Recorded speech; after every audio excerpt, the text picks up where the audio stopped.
أعوذ بالله من الشيطان الرجيم. بسم الله الرحمن الرحيم. سبحان الذي أسرى بعبده ليلا من المسجد الحرام إلى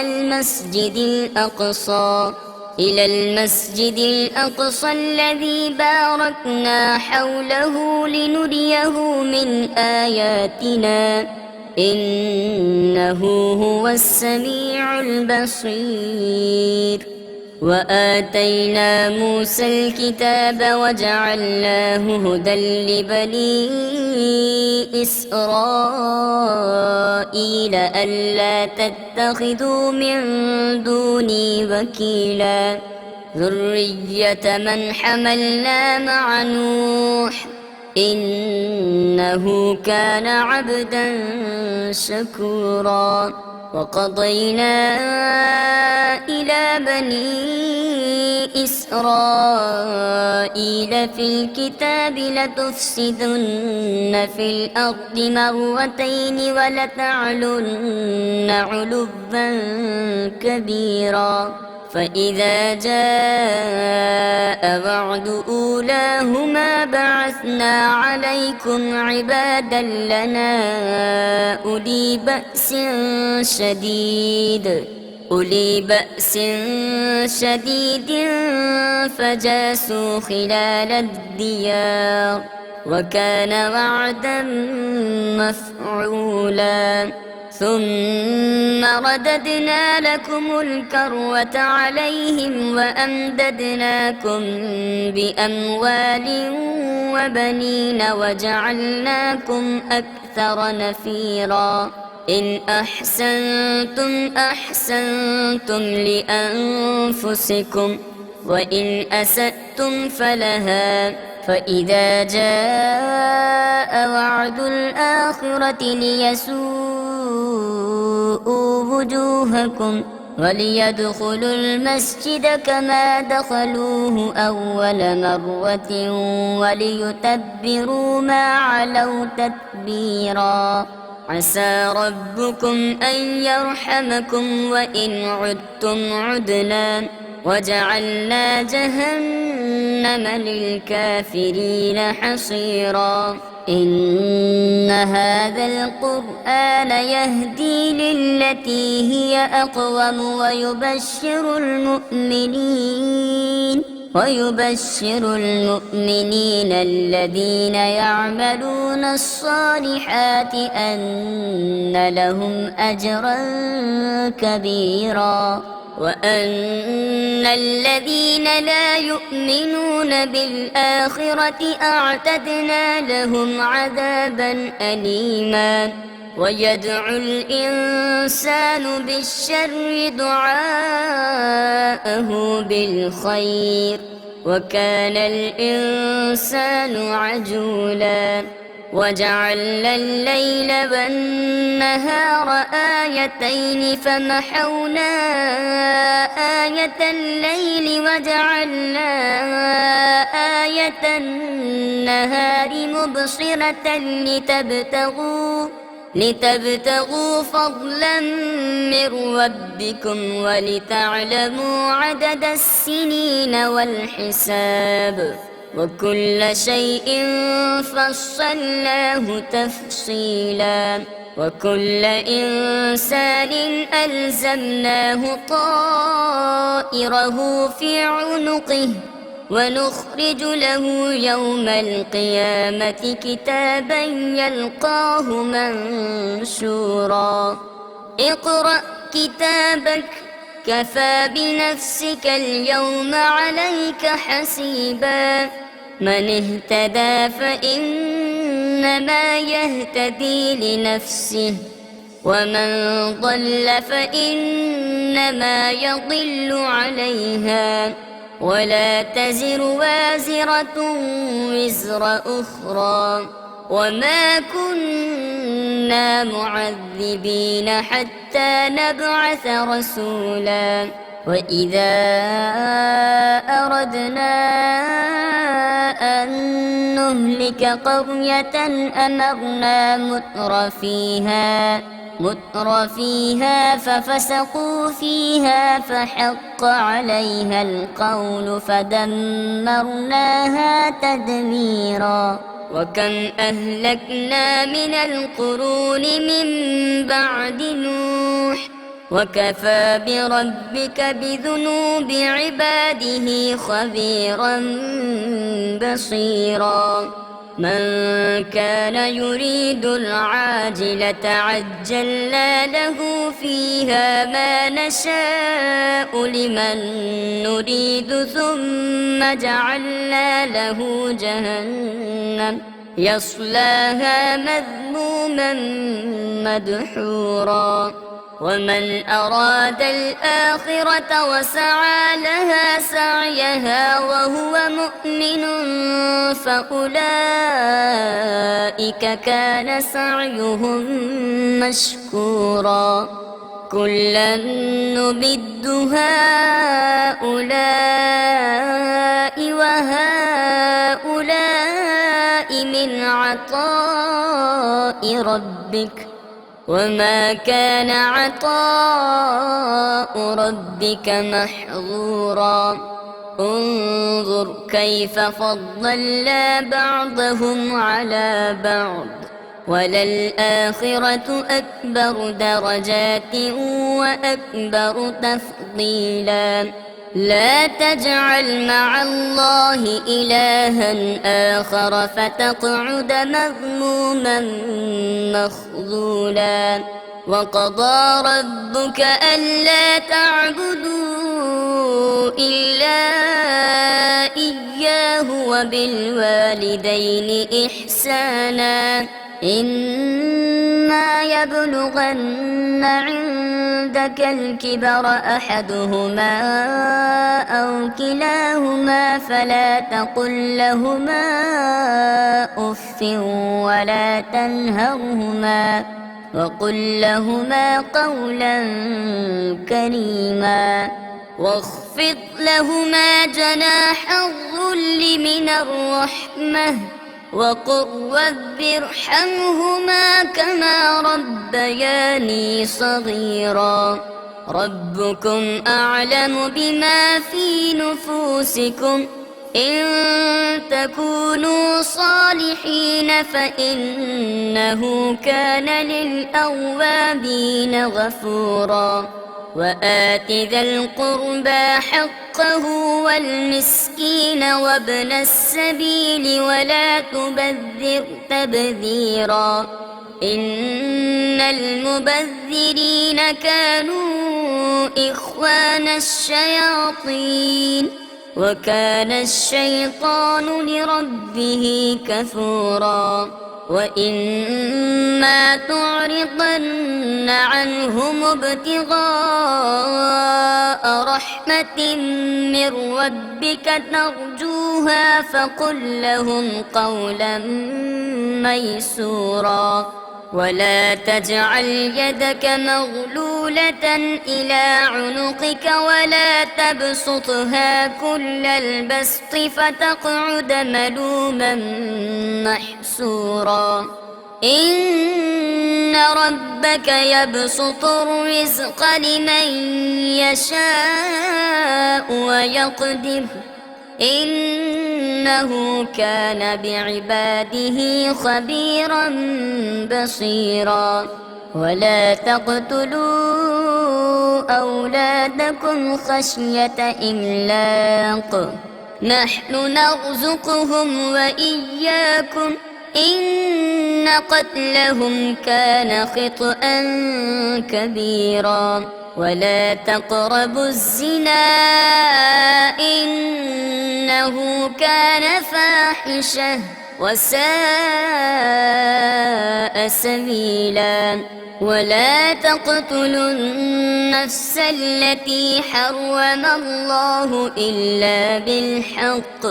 ومن قتل مظلوما فقد جعلنا لوليه سلطانا فلا يسرف في القتل إنه كان منصورا ولا تقربوا مال اليتيم إلا بالتي هي أحسن حتى يبلغ أشده وأوفوا بالعهد إن العهد كان مسؤولا وأوفوا الكيل إذا كلتم وزنوا بالقسطاس المستقيم ذلك خير وأحسن تأويلا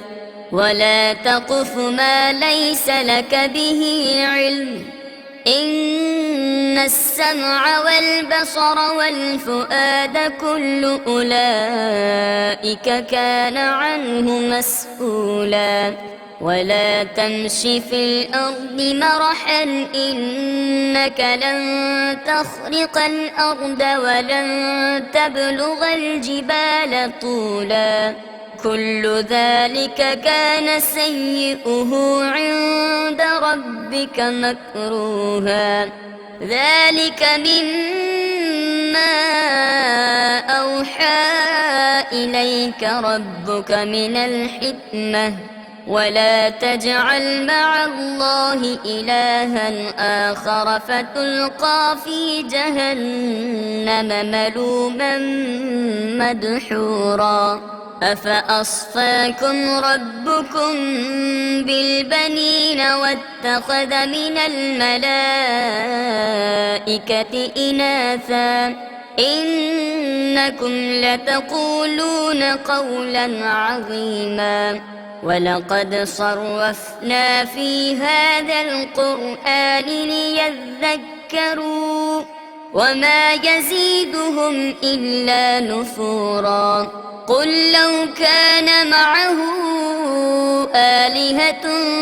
كما يقولون إذا لابتغوا إلى ذي العرش سبيلا سبحانه وتعالى عما يقولون علوا كبيرا تسبح له السماوات السبع والأرض ومن فيهن وإن من شيء إلا يسبح بحمده ولكن لا تفقهون تسبيحهم إنه كان حليما غفورا وإذا قرأت القرآن جعلنا بينك وبين الذين لا يؤمنون بالآخرة حجابا مستورا وجعلنا على قلوبهم أكنة أن يفقهوه وفي آذانهم وقرا وإذا ذكرت ربك في القرآن وحده ولوا على أدبارهم نفورا نحن أعلم بما يستمعون به إذ يستمعون إليك وإذ هم نجوى إذ يقول الظالمون إن تتبعون إلا رجلا مسحورا انظر كيف ضربوا لك الأمثال فضلوا فلا يستطيعون سبيلا وقالوا أإذا كنا عظاما ورفاتا أإنا لمبعوثون خلقا جديدا قل كونوا حجارة أو حديدا أو خلقا مما يكبر في صدوركم فسيقولون من يعيدنا قل الذي فطركم أول مرة فسينغضون إليك رؤوسهم ويقولون متاه قل عسى أن يكون قريبا يوم يدعوكم فتستجيبون بحمده وتظنون إن لبثتم إلا قليلا وقل لعبادي يقولوا التي هي أحسن إن الشيطان ينزغ بينهم إن الشيطان كان للإنسان عدوا مبينا ربكم أعلم بكم إن يشأ يرحمكم أو إن يشأ يعذبكم وما أرسلناك عليهم وكيلا وربك أعلم بمن في السماوات والأرض ولقد فضلنا بعض النبيين على بعض وآتينا داود زبورا قل ادعوا الذين زعمتم من دونه فلا يملكون كشف الضر عنكم ولا تحويلا أولئك الذين يدعون يبتغون إلى ربهم الوسيلة أيهم أقرب ويرجون رحمته ويخافون عذابه إن عذاب ربك كان محذورا وإن من قرية إلا نحن مهلكوها قبل يوم القيامة أو معذبوها عذابا شديدا كان ذلك في الكتاب مسطورا وما منعنا أن نرسل بالآيات إلا أن كذب بها الأولون وآتينا ثمود الناقة مبصرة فظلموا بها وما نرسل بالآيات إلا تخويفا وإذ قلنا لك إن ربك أحاط بالناس وما جعلنا الرؤيا التي أريناك إلا فتنة للناس والشجرة الملعونة في القرآن ونخوفهم فما يزيدهم إلا طغيانا كبيرا وإذ قلنا للملائكة اسجدوا لآدم فسجدوا إلا إبليس قال أأسجد لمن خلقت طينا قال أرأيتك هذا الذي كرمت علي لئن أخرتني إلى يوم القيامة لأحتنكن ذريته إلا قليلا قال اذهب فمن تبعك منهم فإن جهنم جزاؤكم جزاء موفورا واستفزز من استطعت منهم بصوتك وأجلب عليهم بخيلك ورجلك وشاركهم في الأموال والأولاد وعدهم وما يعدهم الشيطان إلا غرورا إن عبادي ليس لك عليهم سلطان وكفى بربك وكيلا ربكم الذي يزجي لكم الفلك في البحر لتبتغوا من فضله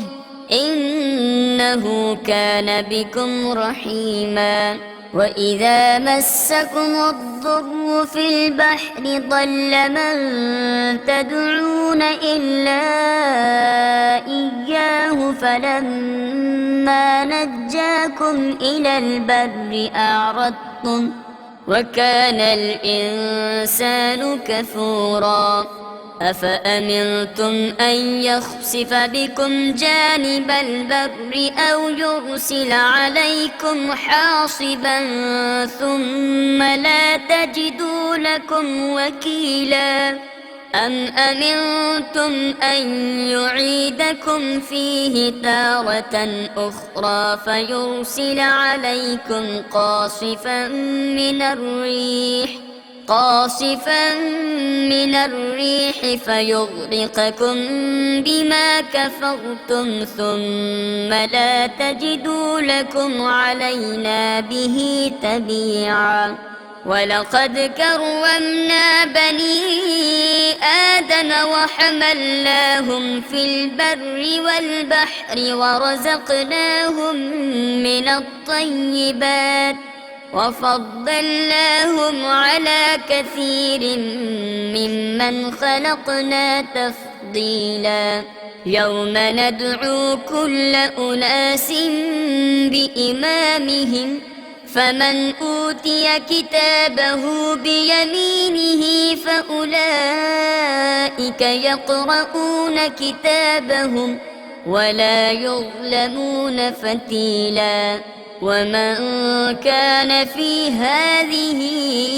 أعمى فهو في الآخرة أعمى وأضل سبيلا وإن كادوا ليفتنونك عن الذي أوحينا إليك لتفتري علينا غيره وإذا لاتخذوك خليلا ولولا أن ثبتناك لقد كدت تركن إليهم شيئا قليلا إذا لأذقناك ضعف الحياة وضعف الممات ثم لا تجد لك علينا نصيرا وإن كادوا ليستفزونك من الأرض ليخرجوك منها وإذا لا يلبثون خلافك إلا قليلا سنة من قد أرسلنا قبلك من رسلنا ولا تجد لسنتنا تحويلا أقم الصلاة لدلوك الشمس إلى غسق الليل وقرآن الفجر إن قرآن الفجر كان مشهودا ومن الليل فتهجد به نافلة لك عسى أن يبعثك ربك مقاما محمودا وقل رب أدخلني مدخل صدق وأخرجني مخرج صدق واجعل لي من لدنك سلطانا نصيرا وقل جاء الحق وزهق الباطل إن الباطل كان زهوقا وننزل من القرآن ما هو شفاء ورحمة للمؤمنين ولا يزيد الظالمين إلا خسارا وإذا أنعمنا على الإنسان أعرض ونأى بجانبه وإذا مسه الشر كان يئوسا قل كل يعمل على شاكلته فربكم أعلم بمن هو أهدى سبيلا ويسألونك عن الروح قل الروح من أمر ربي وما أوتيتم من العلم إلا قليلا ولئن شئنا لنذهبن بالذي أوحينا إليك ثم لا تجد لك به علينا وكيلا إلا رحمة من ربك إن فضله كان عليك كبيرا قل لئن اجتمعت الإنس والجن على أن يأتوا بمثل هذا القرآن لا يأتون بمثله ولو كان بعضهم لبعض ظهيرا ولقد صرفنا للناس في هذا القرآن من كل مثل فأبى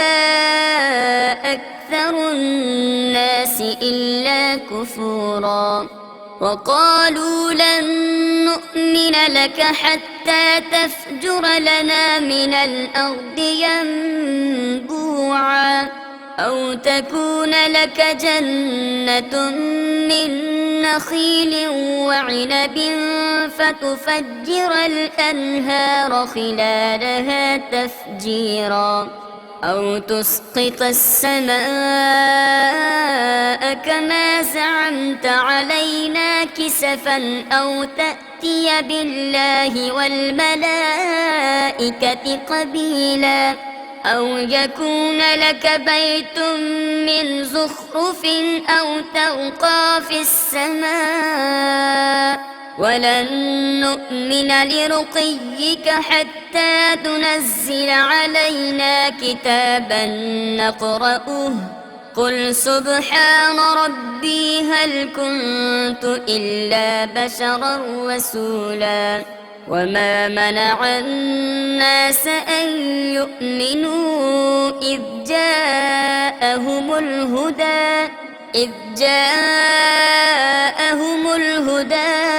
إلا أن قالوا أبعث الله بشرا رسولا قل لو كان في الأرض ملائكة يمشون مطمئنين لنزلنا عليهم من السماء ملكا رسولا قل كفى بالله شهيدا بيني وبينكم إنه كان بعباده خبيرا بصيرا ومن يهد الله فهو المهتد ومن يضلل فلن تجد لهم أولياء من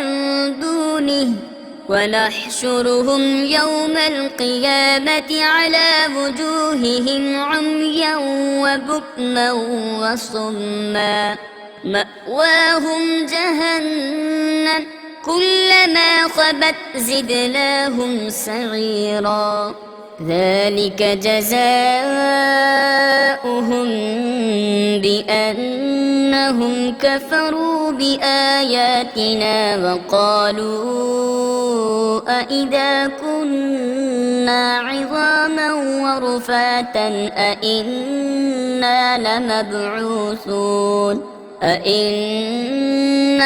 لمبعوثون خلقا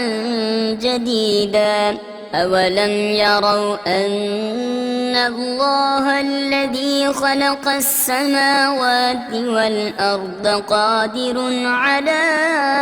أن يخلق مثلهم وجعل لهم أجلا لا ريب فيه فأبى الظالمون إلا كفورا قل لو أنتم تملكون خزائن رحمة ربي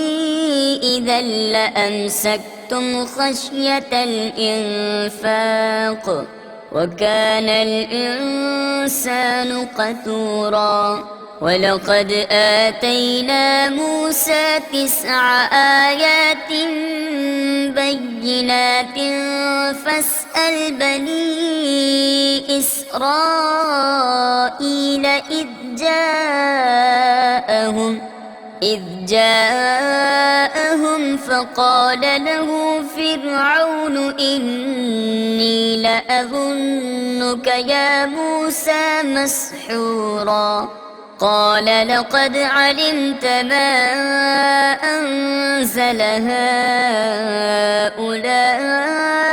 إلا رب السماوات والأرض بصائر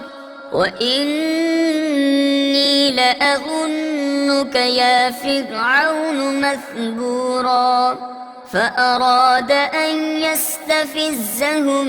من الأرض فأغرقناه ومن معه جميعا وقلنا من بعده لبني إسرائيل اسكنوا الأرض فإذا جاء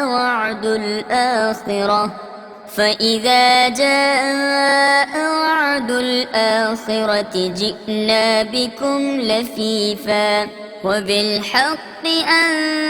أنزلناه وبالحق نزل وما أرسلناك إلا مبشرا ونذيرا وقرآنا فرقناه لتقرأه على الناس على مكث ونزلناه تنزيلا قل آمنوا به أو لا تؤمنوا إن الذين أوتوا العلم من قبله إذا يتلى عليهم يخرون للأذقان سجدا ويقولون سبحان ربنا إن كان وعد ربنا لمفعولا ويخرون للأذقان يبكون ويزيدهم خشوعا قل ادعوا الله أو ادعوا الرحمن أيما تدعوا فله الأسماء الحسنى ولا تجهر بصلاتك ولا تخافت بها وابتغ بين ذلك سبيلا وقل الحمد لله الذي لم يتخذ ولدا ولم يكن له شريك في الملك ولم يكن له ولي من الذل وكبره تكبيرا صدق الله العظيم.